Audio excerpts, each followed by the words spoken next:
ঢাকা মেডিকেলের জরুরি বিভাগের সামনে থেকে উদ্ধার হওয়া অজ্ঞাতনামা মরদেহের রহস্য উদ্ঘাটন ও পরিচয় শনাক্ত হয়েছে। নিহত কিশোরীর নাম মিম। নারায়ণগঞ্জের সিদ্ধিরগঞ্জে গৃহকর্মীর কাজ করতেন তিনি। গৃহকর্তা তাকে নির্যাতনের পর হাসপাতালে ফেলে গেছে বলে অভিযোগ পাওয়া গেছে। সিসি ক্যামেরার ফুটেজ বিশ্লেষণ করে এই ঘটনায় জড়িত ৩ জনকে আটক করেছে পুলিশ। যদিও ঘটনা ধামাচাপা দেওয়ার অভিযোগ পরিবারের। আশিক মাহমুদ জানাচ্ছেন বিস্তারিত। 12 আগস্ট বেলা 11টা। সিসিটিভি ফুটেজে দেখা যায় ঢাকা মেডিকেলের সামনে সিএনজি থেকে এক নারীকে ট্রলিতে তুলছেন কয়েকজন। নেওয়া হয় জরুরি বিভাগে। এর কিছুক্ষণ পর ওই কিশোরীকে চিকিৎসক মৃত ঘোষণা করলে সিএনজি চালক ও বাহকরা পালিয়ে যান। এই অজ্ঞাত মরদেহের পরিচয় শনাক্ত ও রহস্য উদ্ঘাটনে তদন্ত শুরু করে শাহবাগ থানা পুলিশ। ঘটনাটির 8 দিন পর অনুসন্ধানে বেরিয়ে আসে চাঞ্চল্যকর তথ্য। জানা যায় মরদেহটি মিম নামের এক গৃহকর্মীর, যাকে নারায়ণগঞ্জের সিদ্ধিরগঞ্জ থেকে ঢাকা মেডিকেলের সামনে এনে রেখে যায় 3 জন। তখনও ওই কিশোরীর মৃত্যুর খবর অজানা ছিল পরিবারের সদস্যদের কাছে।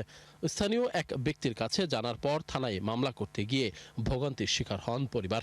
টাকা দিয়ে ধামাচাপা করে দিতে, আর যেই থানায় দেওয়া হয়েছিল যে আমার বোনের অভিযোগ করা হয়েছিল, ওই থানার ওই থানার অফিসার বলতেছে যে বলছে যে আপনারা যে মৃত্যু অভিযোগ করছেন, আপনারা কি শিওর? ধমক দিয়ে আমার মাকে বলছে। মামলার মধ্যে যখন লেখছি বলে ওরা মাইরা ফেলাইছে, আপনারা কি জানেন মাইরা ফেলাইছে করে আপনারা মিথ্যা অভিযোগ দেন করে। মিমের মা জানান 1 বছর আগে অভাবের তাড়নায় মিমকে ফয়সালের বাসায় কাজে পাঠান তিনি। পরে বারবার যোগাযোগের চেষ্টা করেও মেয়ের খোঁজ পান না তারা। মাঝে একবার কথা হলেও বাবা মার কাছে মারধরের অভিযোগ করে মিম। আমি 1-1.5 মাস আগে ভিডিও কলে কথা বলছি। কথা বলার পরে মেয়েটারা জিজ্ঞাসা করছি, আম্মু তোমার ওরা কে তোমাকে মারে? আম্মু মারে, আমাকে এসে নিয়ে যাও, আমাকে এসে নিয়ে যাও, ওরা মারে, একথা বলছি মেয়েটা। পরিবারের অভিযোগ, ধর্ষণের পর পাশবিক নির্যাতন করে হত্যা করা হয়েছে মিমকে। তার শরীরে আঘাতের চিহ্ন রয়েছে বলেও জানান তারা।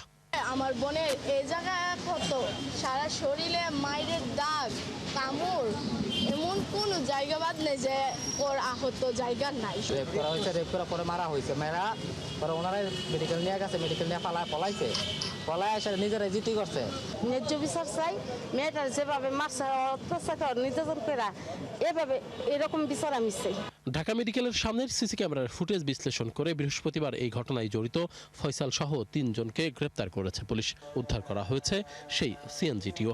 এই যে লাশটাকে যে গোপন করার চেষ্টা করছে, এটাই তো বড় অপরাধ। এই ঘটনাটা সিদ্ধিরগঞ্জ থানার সানারপাড় এলাকায় ঘটছে। আমরা সেই মোতাবেক এই তথ্য উপাত্ত নিয়ে আমরা আসামি গ্রেপ্তারের চেষ্টা করি, আসামি গ্রেপ্তার করি এবং আসামি আমাদের হেফাজতে আছে। ঘটনার সুষ্ঠু তদন্ত করে দোষীদের দৃষ্টান্তমূলক শাস্তির দাবি সবার। আশিক মাহমুদ, 71, ঢাকা।